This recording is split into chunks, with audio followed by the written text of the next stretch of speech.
बच्चों, आपका इनकी क्लासेस में आज क्लास 11th में बर्नौली की फर्में पढ़ेंगे। बर्नौली की फर्में क्या होता है, जैसे मान लीजिए ये आपके पास कोई पाइप की नली है जिसका एक सिरा बड़ा और दूसरा सिरा इससे थोड़ा पतला है, यानी जो इसका अनुप्रस्थ क्षेत्रफल है वो इससे कम है, ठीक है। और इसमें कोई लिक्विड यानी कोई द्रव पदार्थ बह रहा है, तो उसके लिए बर्नौली की फर्में हम यहाँ पर पढ़ते हैं कि क्या होता है, ठीक है। तो आज हम इसे पढ़ेंगे भी और साथ के साथ इसे प्रूव भी करेंगे, सिद्ध भी करेंगे। तो आपके जो भी डाउट्स हैं वो इस वीडियो में आपके क्लियर होने वाले हैं, तो इसे पूरे वीडियो को बड़े गौर से देखना, बड़े ध्यान से देखना, ठीक है। देखिए, सबसे पहले पढ़ते हैं बर्नौली की फर्में क्या है। जब कोई आदर्श द्रव अर्थात अश्यान और असंपीड्य द्रव, देखिए आदर्श द्रव क्या होता है। आदर्श द्रव वो होता है जिसमें श्यानता शून्य हो, अर्थात वो बिल्कुल अश्यान हो जाए। अश्यानता क्या होता है कि जब भी हम अगर घर्षण की बात करते हैं तो घर्षण में क्या होता है, अगर हम सॉलिड वस्तु की बात करें यानी ठोस, ये मान लीजिए कोई ठोस वस्तुएं एक दूसरे की सतह पर फिसल रही हैं, तब तो यहाँ पर हम घर्षण वर्ड यानी फ्रैक्शन का इस्तेमाल करते हैं। लेकिन यही चीज अगर किसी लिक्विड के बीच में हो जाए, यानी लिक्विड द्रव के बीच में मान के चलो कोई परत है, ये पहली परत है फर्स्ट और ये सेकंड परत है, तो इन दो परतों के बीच में अगर फ्रैक्शन उत्पन्न होता है तो वहां पर हम उसको क्या बोलते हैं, श्यानता, ठीक है। यानी ये दोनों चीज आपके एक तरह से रुकावट उत्पन्न करते हैं फ्रैक्शन की तरह, ठीक है। तो घर्षण हो गया, ये हो गया आपका श्यानता। तो श्यानता शब्द का जो प्रयोग होता है वो हम द्रव के लिए करते हैं। तो आदर्श द्रव समझ गए कि जिसकी श्यानता शून्य हो जाए अर्थात इन दोनों के बीच में जो अवरोध है वो शून्य हो जाए। और असंपीड्य द्रव, असंपीड्य का अर्थ होता है जिसे हम कंप्रेस ना कर सकें, तो असंपीड्य द्रव हो। तो ये जिसमें ये दोनों गुण पाया जाता है उसी को हम बोलते हैं आदर्श द्रव, ठीक है। वास्तविक रूप से आदर्श द्रव कुछ भी नहीं होता है। तो आदर्श द्रव समझ गए। आदर्श द्रव का अर्थ ये होता है कि जिसमें अश्याम और असंपीड्य का गुण हो, यानी अश्याम का मतलब जैसे अभी बताया था कि जो आप में ये श्यानता का गुण प्रदर्शित होता है ना द्रव में, जो रुकावट उत्पन्न करता है एक दूसरे गति की अपेक्षित गति को रुकावट उत्पन्न करता है, उसको हम बोलते हैं श्यानता। और जिसमें ना हो यानी जिसकी श्यानता शून्य हो जाए अर्थात वो हो गया आपका अश्यान। इसमें ए वर्ड लग गया तो अश्यान का अर्थ यही है कि जिसकी श्यानता शून्य हो। इसके बाद असंपीड्य जिसे हम कंप्रेस ना कर सके यानी दबा ना सके। तो ये दोनों ही गुण जिसमें होता है उसको हम बोलते हैं आदर्श द्रव। और वास्तविक रूप से आदर्श द्रव कुछ भी नहीं होता। इस दुनिया में कोई भी चीज आइडियल है ही नहीं। आदर्श का मतलब आइडियल, यानी कोई अगर आपसे कहे कि आइडियल कोई चीज है तो आइडियल तो कुछ होता ही नहीं है। कुछ ना कुछ परसेंटेज में के रूप में या 0.001 के रूप में भी आपका कुछ ना कुछ इसमें कमी रह जाता है। इसलिए हम उसी को यानी जो अगर 99 पॉइंट समथिंग कुछ आता है वो भी आ जाए तो उसी को हम आदर्श द्रव के रूप में ले लेते हैं। यानी कि ये जो लिखा गया है इसमें कुछ ना कुछ कमियां रहती हैं इसमें, ठीक है।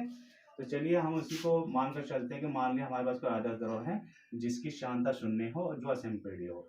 वो किसी नली में, जैसे ये एक नली बन गया हमारा, इस नली में धारा रेखीय प्रवाह, धारा रेखीय प्रवाह का मतलब क्या होता है, बिल्कुल स्ट्रीम लाइन में जा रही हो, यानी इनके बीच में जो है कोई भी जिगजैग तरीके से कण गति नहीं कर रहा है, बिल्कुल स्मूथली 1 बाय 1 करके गति कर रहा है। जो भी आपका द्रव इसके अंदर जा रहा है उसके कण 1 बाय 1 करके एक के पीछे एक, एक के पीछे एक इस तरह से गति करते हैं, तो उसको हम अगर बोलते हैं धारा रेखीय प्रवाह।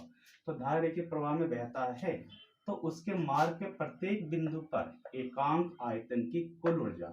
अब कुल ऊर्जा का मतलब क्या है कि उसमें स्थितिज ऊर्जा भी होगा, दाब ऊर्जा भी होगा और गतिज ऊर्जा भी होगा। तो देखिए पहला क्या है पी, पी मतलब दाब ऊर्जा, 1/2 रो वी स्क्वायर। रो क्या है डेंसिटी, वी क्या है वेग। तो ये क्या हो गया, ये आपकी गतिज ऊर्जा हो गया। फिर रो जी एच, ये क्या है, तो ये आपकी स्थितिज ऊर्जा हो गया। यानी इसमें तीनों प्रकार की ऊर्जा आ गया, दाब ऊर्जा, गतिज ऊर्जा और स्थिर ऊर्जा। इन तीनों का जो योग होगा वो किसके बराबर होगा, नियत होगा, यानी कि नियतांक होगा। और यही बर्नौली की प्रमेय है, ठीक है। तो अब हम इसको सिद्ध भी करके देखेंगे कि फॉर्मूला कैसे आया, क्योंकि इंपॉर्टेंट हो जाता है, ये आता है एग्जाम में। तो आप इसे नोट करें।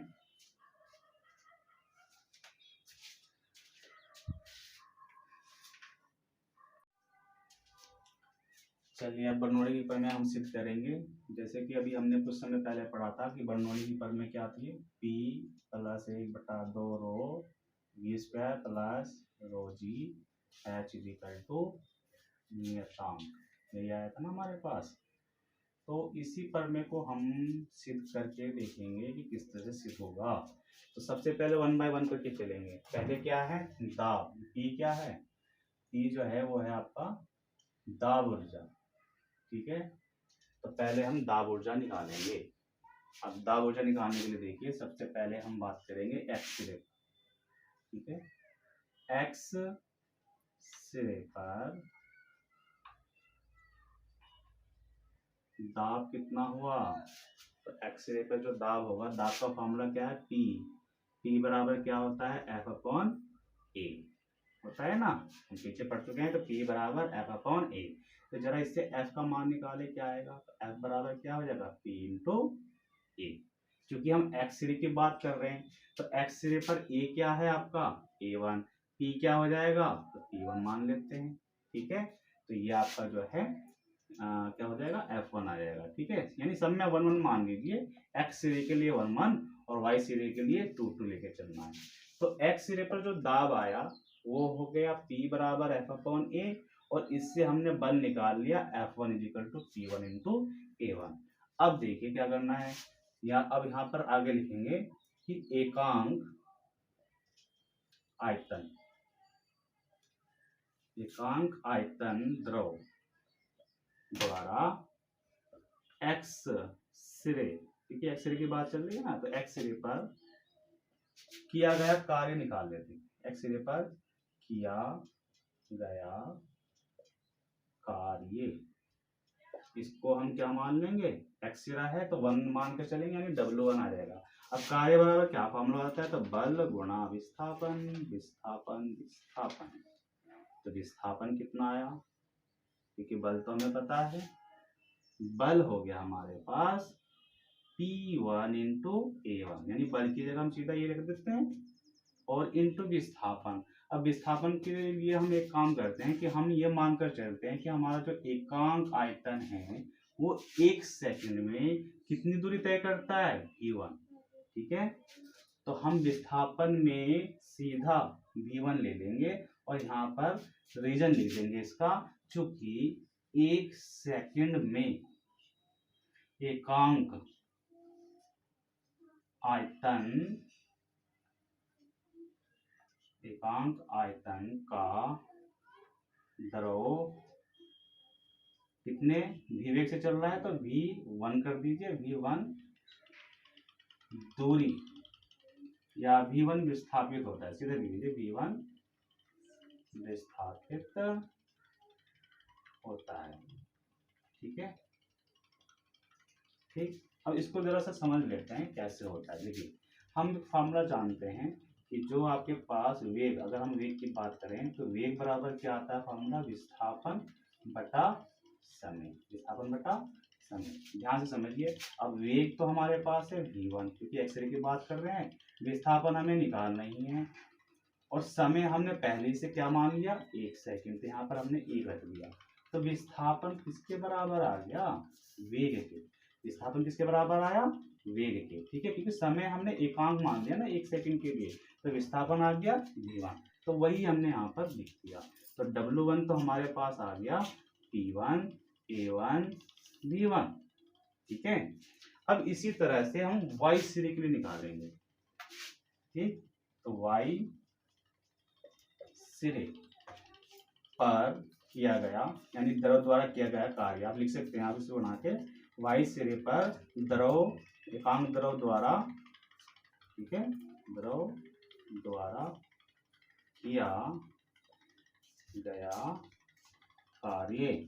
अब इसको वाई सिरे के लिए ले रहे हैं, तो W2 हो जाएगा। इसका भी सेम वही फॉर्मूला होगा, बल गुणा विस्थापन, सब में क्या आ जाएगा, 2 2 आता चला जाएगा, यानी P1 है तो यहाँ पे क्या आ जाएगा, मैं डार्क लिख देता हूँ, P1 की जगह P2, A1 की जगह A2 और V1 की जगह V2। इसी तरह से आप निकाल सकते हैं, सेम यही प्रोसीजर इसके लिए अप्लाई हो सकता है। तो हम एक बार कर चुके हैं, तो दूसरी बार स्मार्ट तरीके से करते हैं, सीधा मान लिख देते हैं W2 बराबर P2 A2 V2, ये आ गया।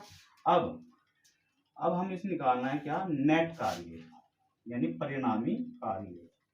ठीक है, तो नेट कार्य क्या होगा भाई, जो कार्य अधिक है उसमें से कम कार्य को माइनस कर दो, यानी डिफरेंस दोनों का निकालना है एक तरह से। तो ज्यादा कौन सा होगा, अब देखिए P1 V1 P, अगर मान के चले चलो भाई दाब हमारा दोनों जगह सेम भी आ रहा है, तो आप चित्र से इसमें अंदाजा लगा सकते हैं कि किसका मान ज्यादा होगा। तो किसका क्षेत्रफल ज्यादा है, क्षेत्रफल किसका ज्यादा है, A1, A2 का तो कमी है। तो जाहिर सी बात है अगर P1 V1 को हम बराबर भी रख दें तो हमारा A1 तो बराबर नहीं है, A1 ज्यादा होगा, तो A1 ज्यादा होगा तो क्या होगा, W1 ज्यादा होगा। यानी नेट कार्य जो हो जाएगा वो आपका ज्यादा में से कम को माइनस कर देंगे, W1 माइनस W2 हो जाएगा। अर्थात इसका मतलब क्या हुआ, अब समझिए, W1 का मान रख देते हैं हम P1 A1 P1 और माइनस P2 A2 V2। यहाँ तक बात क्लियर हुई। तो ये अभी हमने नेट कार्य निकाला है। अब इसमें देखिए P1 P2 दोनों ही आ रहा है ना, ये दाब ऊर्जा का फार्मूला बन सकता है। कैसे, इसमें एक सिद्धांत लगा देंगे हम, अव्यर्थता का सिद्धांत। अव्यर्थता सिद्धांत बहुत सिंपल सा फार्मूला देता है कि भाई A1 V1 बराबर कर दो A2 V2 के। ठीक है, इसी सिद्धांत को हम बोलते हैं अव्यर्थता सिद्धांत। तो जरा यहाँ पर देखिए, अगर हमारे पास A1 V1 बराबर A2 V2 कर दें तो इसमें हमारे पास कॉमन क्या आ जाएगा, कॉमन हमारे पास A1 V1 रूप में कॉमन आ जाएगा, तो बचा क्या P1 माइनस P2।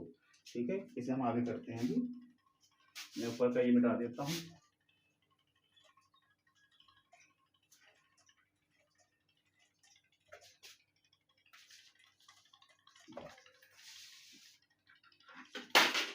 अब ये जो आया हमारे पास, यहाँ से आगे चलते हैं ना, यानी जो नेट कार्य आया इसे हम डेल W लिख देते हैं सीधा। डेल W का मतलब W1 माइनस W2। ठीक है, तो ये हो जाएगा हमारे पास P1 और ये हो गया A1 V1 माइनस क्या था P2 V2। अब हमने इसमें लगा दिया अव्यर्थता का सिद्धांत। ठीक है, अव्यर्थता का सिद्धांत क्या कहता है कि भाई A1 V1 बराबर रख दो A2 V2। अब देखिए इसमें क्या होता है, A क्या है लंबाई गुना चौड़ाई और V क्या है 1 सेकंड द्वारा विस्थापन, यानी तीन तीन दूरियां आ गई यहाँ पर। ठीक, तीन तीन दूरियां किसमें आती है, जैसे लंबाई गुना चौड़ाई गुना ऊंचाई की अगर हम बात करें तो है तो तीनों ही दूरियां, और ये किसका फॉर्मूला बनता है, आयतन का बनता है ना। आयतन यानी इसको हम V के रूप में लेते हैं, तो V का फॉर्मूला क्या बना, लंबाई गुना चौड़ाई गुना ऊंचाई, यानी तीनों ही दूरियां होंगी। तो लंबाई गुना चौड़ाई तो इसमें हो गया और एक दूरी यहाँ से आ गया, क्योंकि एक सेकंड में कितना विस्थापन हुआ इसका, विस्थापन ही तो है ये V1 को ही। अब इसको एक तरह से दूरी लेके चलना है हमें, लंबाई गुना चौड़ाई गुना ऊंचाई की तरह। तो ये जो पूरा का पूरा फॉर्मूला बन गया वो क्या देगा हमें, आयतन देगा। क्या देगा, आयतन। और एक फॉर्मूला और होता है आयतन बराबर क्या होता है, द्रव्यमान बटा घनत्व। ठीक है, द्रव्यमान यानी m अपॉन घनत्व हमने क्या लिया, रो। यानी इसकी जगह किसकी, जो हमारा आयतन आया वॉल्यूम है ना। देखिए कंफ्यूज मत होना, ये V1 V2 है, ये टोटल आपका कैपिटल V है जिसे हम वॉल्यूम के रूप में ले रहे हैं। ठीक है, तो ये जो टोटल वॉल्यूम है ये किसके बराबर होगा, A इंटू V के बराबर है। तो जहाँ पे A भी आ रहा उसका मतलब है आयतन, और आयतन का फॉर्मूला क्या होता है, द्रव्यमान बटा घनत्व यानी m अपॉन रो। तो क्या मैं इसकी जगह m अपॉन रो रख सकता हूँ, भाई आयतन बराबर द्रव्यमान बटा घनत्व, अभी तो देखा हमने। ठीक है, तो ये जो फॉर्मूला हमने अलग से लिया है इसे आप अलग से नोट करना, यहाँ लिखने की जरूरत नहीं है, ये केवल समझाने के लिए था। तो A1 V1 बराबर A2 V2 बराबर किसके, m अपॉन रो। तो अब जो है यहाँ पर जहाँ पर हमारा A1 V1 आ रहा है या A2 V2 आ रहा है उसकी जगह हम क्या रखेंगे, m अपॉन रो। तो डेल W क्या आ जाएगा हमारे पास, P1 माइनस P2 और इंटू m अपॉन रो, क्योंकि ये दोनों कॉमन आ गया ना। तो इसको हम इक्वेशन नंबर 1 मान लेते हैं। ठीक है, बाकी सबको मिटा देते हैं।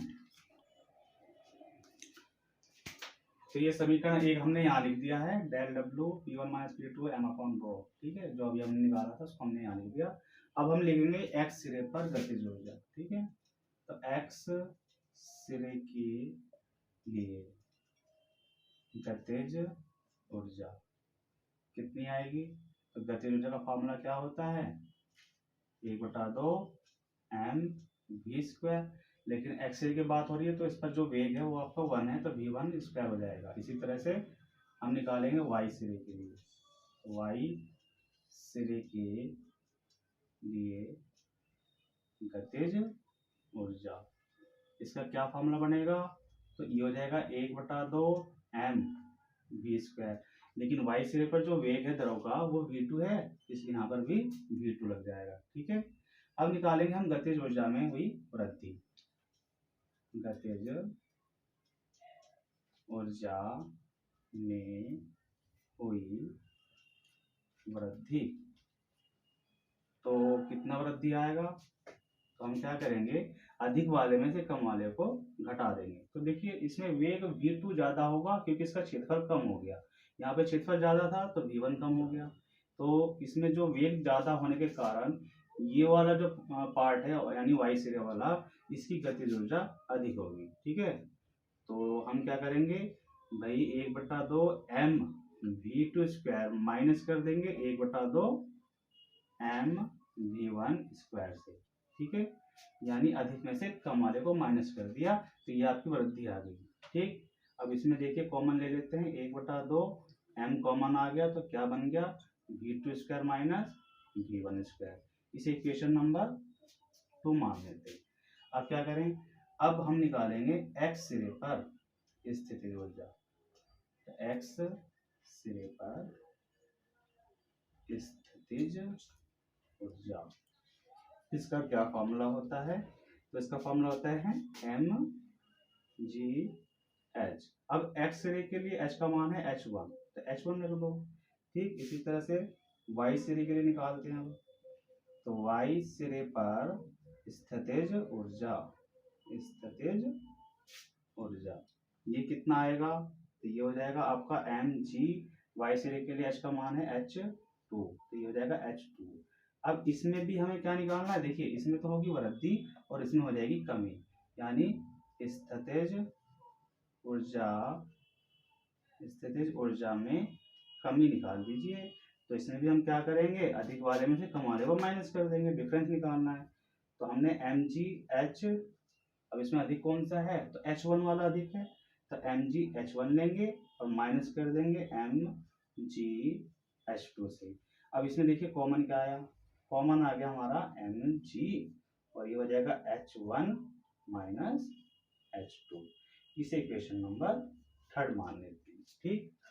तो इसे आप नोट कर लीजिए।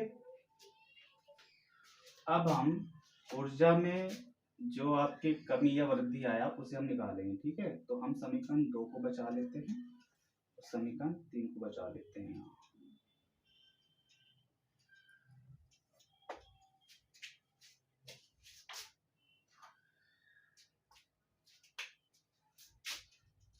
तो ऊर्जा में हुई कमी, टोटल ऊर्जा यानी कुल ऊर्जा निकाल दो सीधे, कुल ऊर्जा में कमी, ठीक।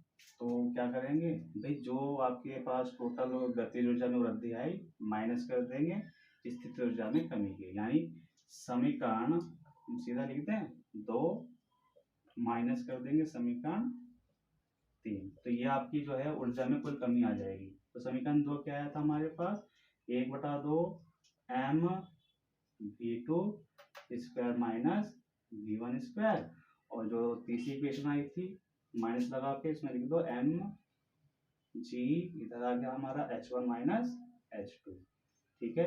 इतनी बात समझ में आ गई। समीकरण 2 और 3 को जब माइनस करेंगे तो ये जो टोटल एनर्जी लॉस आ जाएगा आपका, ठीक। अब ये जो एनर्जी लॉस हुआ है किस कारण, किए गए कार्य के कारण। तो अब हम यहाँ पर इसको समीकरण नंबर 4 मान लेते हैं और यहाँ पे लिखते हैं ऊर्जा संरक्षण के नियम से। ऊर्जा संरक्षण का नियम ये कहता है कि ऊर्जा ना तो पैदा की जा सकती है और ना ही नष्ट, केवल एक रूप से दूसरे रूप में बदल सकते हैं। तो इसका मतलब क्या हुआ, ऊर्जा संरक्षण के नियम से।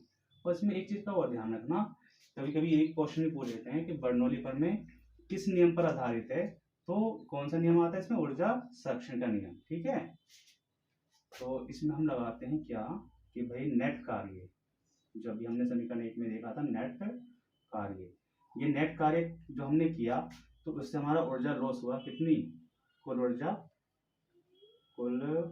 ऊर्जा में कमी लिख देते हैं इसमें। ठीक है, जिसके बराबर हो जाएगा, क्योंकि ऊर्जा संरक्षण नियम यही है कि भाई जो कार्य आपने किया वो कुछ ना कुछ कहीं ना कहीं ऊर्जा के रूप में लॉस होगा, तो वो किसके बराबर हो जाएगा, कार्य के बराबर हो जाएगा।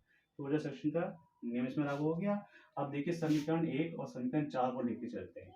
समीकरण 1 नेट कार्य के लिए है, तो हम इसमें लिखते हैं P1 माइनस P2 और m/ρ।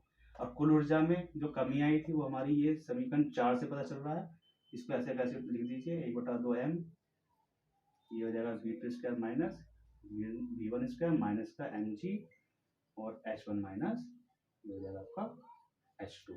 ठीक है, इतनी बात समझ में आई। अब इसको हमें सोल्व करना है, तो क्या करेंगे, हम यहाँ भी देख रहे हैं m आ रहा है, इधर भी m आ रहा है, तो m से m को काट दीजिए कॉमन लेके, तो क्या हो जाएगा P1 माइनस P2 m/ρ, और इधर हमने m कॉमन ले लिया पूरी इक्वेशन में, तो ये हो गया 1/2 v2² माइनस v1² माइनस का m तो कॉमन आ गया ना हमारा, तो यहाँ पे बचेगा g h1 माइनस h2। ठीक है, अब इसमें m से m को उड़ा दीजिए, खत्म कहानी। जो रो है उसको ले लेंगे गुना में, तो P1 माइनस P2, और ये जो रो है इसकी गुणा में गया तो क्या हो जाएगा 1/2 रो v2² माइनस 1/2 रो v1², यानी रो के दोनों में गुणा हो गई। अब इसको अंदर ले जाइए, रो के साथ में, रो की गुणा इसके साथ भी होगा, तो क्या हो जाएगा रो g h1, और ये हो जाएगा माइनस माइनस प्लस का रो g h2। अब आगे क्या करना है, 1 वाले को एक साइड और 2 वाले को एक साइड, यानी 1 1 एक साइड हो जाएगा, 2 2 एक साइड हो जाएगा। चलिए इधर देखते हैं, हमारे पास यहाँ है P1। ठीक है, तो इस साइड में हम P1 ही रखते हैं। अब देखिए यहाँ पे P1 कहाँ पर आ रहा है, 1 1 वाले कहाँ आ रहे, ये रहा, एक तो 1 ये है, तो ये माइनस में है, इधर जाके क्या हो जाएगा प्लस में, तो 1/2 रो v1², तो 1/2 रो v1²। ठीक है, जब इसको उठा के आप इधर ले जाओगे बराबर के, तो ये पूरी की पूरी माइनस में थी, वो हो जाएगा प्लस में। अब इसके बाद 1 कहाँ है, ये रहा 1, ये भी माइनस में, ये भी उधर जाएगा क्या हो जाएगा प्लस में, तो इसे हम लिखेंगे रो g h1। ठीक है, यानी 1 वाले एक साइड आ गए। अब हमें करना है 2 वाले एक साइड, तो यहाँ से पहले P2 को उधर भेज दो, तो ये P2 उधर जाके क्या हो जाएगा प्लस में, क्योंकि यहाँ माइनस में, बराबर के उधर जाते ही ये हो गया आपका प्लस में। फिर 2 वाला कौन सा, ये वाला, ये तो प्लस में ही है, ऐसे कैसे रहेगा 1/2 रो v2² और प्लस में रो GH2, तो ये हो जाएगा रो GH2। अब ध्यान दें, यहाँ पे तो 1 1 वाले हैं, यहाँ पे 2 2 वाले हैं, यानी सेम पद हैं, केवल 1 और 2 का अंतर है, यानी x सिरा और y सिरा। तो ये सिरा हो गया x और ये सिरा हो गया y, यानी अंदर प्रवेश करने वाले द्रव की कुल ऊर्जा और बाहर निकलने वाले द्रव की कुल ऊर्जा। आ गया ना, तो इससे हम इस तरह से भी लिख सकते हैं। अब 1 2 के चक्कर को छोड़ देते हैं, सीधा मान लिखते हैं P प्लस 1/2 रो v² प्लस रो GH। ठीक है, और ये किसके बराबर हो जाएगा, जब हम 1 2 का चक्कर हटा देते हैं तो यहाँ पे हमें लिखना पड़ता है नियतांक। ठीक, और यही तो चीज हमें सिद्ध करनी थी, जो कि बर्नौली की प्रमेय है। देखिए P 1/2 रो v² रो GH बराबर क्या, नियतांक। नियतांक का मतलब ये है कि अगर हम यहाँ पे 1 1 लेंगे तो दूसरी साइड में 2 2 लेना होगा, यानी एक एंट्री सिरा हो गया और एक जो हम जहाँ से एग्जिट करते हैं, बाहर निकलते हैं, वो वाला सिरा हो गया। तो ये हो गया आपका बर्नौली की प्रमेय, टोटल डेरिवेशन है, तो इससे आप नोट कर लो और एक बार समझ लें। ठीक है, कल फिर किसी दूसरे वीडियो में मिलते हैं, तब तक के लिए धन्यवाद।